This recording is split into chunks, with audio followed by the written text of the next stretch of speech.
Welcome back to Affexio. If you've followed this story from the beginning, you already know, it's not really about her anymore. It's about what she forced me to face. Let's continue with part 9. After reading her words, I didn't return to the studio for a while. Not because I was afraid, but because I knew something was waiting for me there. Something I couldn't avoid anymore. The silence she left behind followed me everywhere, turning ordinary moments into reflections I wasn't used to having.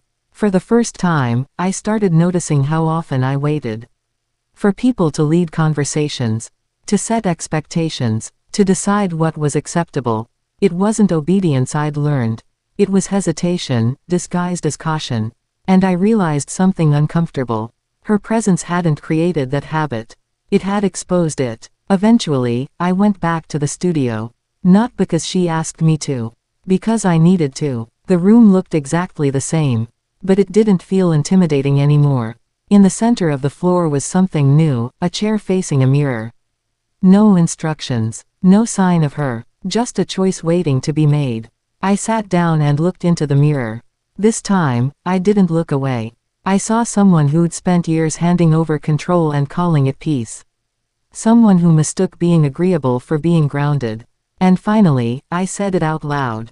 I've been avoiding responsibility for my own direction. Not blaming, not judging, just recognizing the truth. As if on cue, I heard her voice behind me. I was wondering when you'd say that. She didn't step forward. She didn't reclaim her place.